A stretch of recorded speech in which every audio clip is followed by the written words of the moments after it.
श्री चंदन चौहान जी। धन्यवाद अधिष्ठाता महोदय। इस ऐतिहासिक लोकतंत्र के मंदिर में माइक नहीं चल गया। अच्छा चल गया। मेडन स्पीच बोलने का आपने मौका दिया। मान्यवर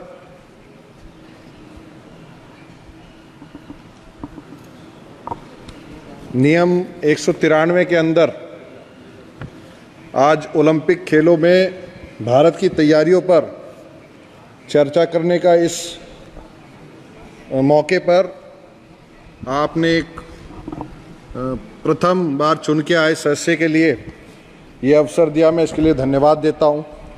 मान्यवर, मैं उस क्षेत्र से चुन के आया हूँ, बिजनौर लोकसभा क्षेत्र से, जहाँ हमेशा हमारा पूरा एनसीआर का एरिया, चाहे हरियाणा, पंजाब, पश्चिम उत्तर प्रदेश, चाहे ओलंपिक्स हो, कॉमनवेल्थ गेम्स हो, एशियन गेम्स हो या देश के लिए कोई भी प्रतिस्पर्धा हो, हमेशा देश का झंडा बुलंद करने का काम हमारे क्षेत्र के युवाओं ने और नागरिकों ने करने का काम किया है। खेलों के विकास के लिए हमारे समाज ने और यहाँ बैठे सभी लोगों ने स्पोर्ट्स, और खासकर जब ये महत्वपूर्ण विषय पे चर्चा चल रही है, इस सदन के अंदर भी अगर हम सब मिलके स्पोर्ट्समैनशिप दिखाएंगे तो निश्चित रूप से समाज में एक बड़ा संदेश जाने का काम होगा। मान्यवर, आप सभी और पूरे सदन की भावना यहाँ आज देखने को मिली कि ये खेल और वहाँ से हमारे लिए खिलाड़ी जो जीत के लाते हैं मेडल, ये सब पूरे देश का गौरव और पूरे देश के लिए समर्पित होने का काम होता है। आदरणीय राजीव प्रताप रूडी जी ने यहाँ बताया भी, और अगर मैं गलत ना हूँ, हम तो सब देख के बड़े हुए हैं, चाहे कीर्ति आज़ाद जी हों, बैनर्जी साहब हों, यूसुफ पठान साहब हों, पीटी उषा जी हों, सचिन तेंदुलकर जी हों, मैरी कॉम जी हों, ये सब लोग इस देश का गौरव बढ़ाने के साथ साथ सदन का गौरव बढ़ाया है। और जब ये लोग जिम्मेदारी से यहाँ बैठे हैं तो निश्चित रूप से आज जब ये सकारात्मक चर्चा हो रही है, आदरणीय प्रधानमंत्री जी की गंभीरता, सरकार की गंभीरता, ये देखने को यहाँ मिलती है कि इस विषय पे कितनी सरकार गंभीर है। और चाहे 2024 का ओलंपिक हो या आने वाले समय में जब भारत बिड करने जा रहा है 2036 के ओलंपिक के लिए, एक राय बना के हम पूरे सदन से संदेश देने का काम करेंगे तो निश्चित रूप से बड़ा संदेश समाज में और पूरे विश्व में जाने का काम करेगा। मान्यवर,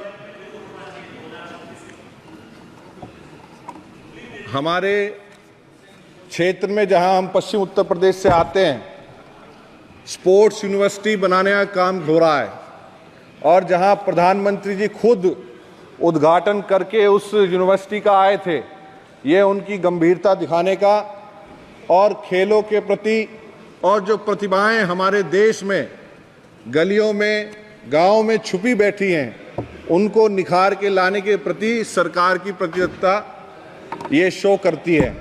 ऐसे समय में अगर उस यूनिवर्सिटी के लिए स्टेट गवर्नमेंट से मिलके केंद्र भी गंभीरता के साथ विचार करेगा तो निश्चित रूप से इस कार्य को भी गति मिलने का काम होगा।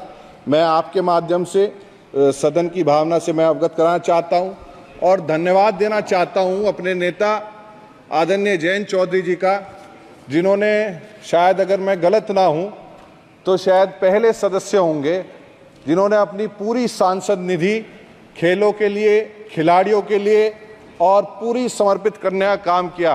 आज भी सदन में जो राज्यसभा के मेंबर हैं, जितनी भी निधि उन्हें मिली है पूर्व में, सब अपने खिलाड़ी के उत्थानों के लिए, और उन्होंने हमेशा खिलाड़ियों का मनोबल, चाहे जगह जगह गांव-गांव जाके प्रोत्साहित करने का काम हो, कॉमनवेल्थ गेम्स में हमारे खिलाड़ी जीत के आए हों, ऐसे समय में हमें एक सामाजिक भावना बना के चलेंगे। मुझे ऐसा विश्वास है कि इस पहल पे और भी और हम सब मेंबर्स मिलके एक राय मत होके उसे आगे बढ़ाने का प्रयास करेंगे।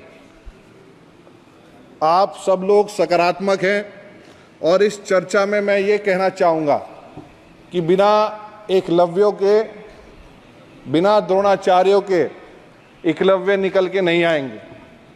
ये सच्चाई है कि जो परख जौहरी की होती है ढूंढने की, डायमंड्स की, वो परख हमारे क्षेत्र में, हमारे इलाके में हमारे एक से एक द्रोणाचार्य हैं, उनकी परख भी हम सबको करनी पड़ेगी। मैं ज़्यादा ना कहते हुए, क्योंकि इस समय की भी सीमाएं हैं और प्रथम बार है, ऐसे कोई विषय नहीं है जिसे यहाँ बैठे सदस्य ना जानते हों या कोई नया विषय हो। खेलो इंडिया की योजना में लगभग 147 करोड़ रुपए बताए गए।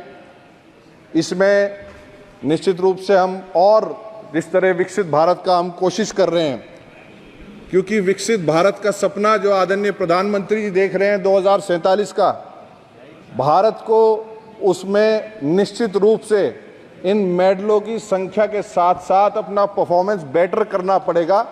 यही जब ही हम जाके उस संकल्प को भी पूरा करने का प्रयास कर सकते हैं। मान्यवर, खिलाड़ी जो है, कोई भी खिलाड़ी जो निपुण होता है वो बेहतर अवसर कराए जाने से मिलता है, अच्छे मुकाबले मिलना और भव्य मंच सुनिश्चित करना अपने खिलाड़ियों के लिए, ये हम सब की जिम्मेदारी बनने का काम होता है। कृपया समाप्त करें। मैं समाप्त कर रहा हूँ आदरणीय। एंड ऑफ द डे मैं इतना ही कहना चाहूँगा कि practice makes a sportsman perfect. हमें इस चीज़ पे ध्यान देते हुए और अपने खिलाड़ियों का जो ओलंपिक में जा रहे हैं, मैं उन सब का, उन पार्टिसिपेंट्स का मनोबल बढ़ाते हुए इस सदन को पूरी एक भावना के साथ, एक मत के साथ, एक ध्वनि मत में हम सबको समर्थन करना चाहिए और इस आशा के साथ करना चाहिए कि ज़्यादा से ज़्यादा मेडल विश्व पटल पे जीत के आएंगे। इन्हीं शुभकामनाओं के साथ आपने बोलने का मौका दिया, मैं धन्यवाद करता हूँ।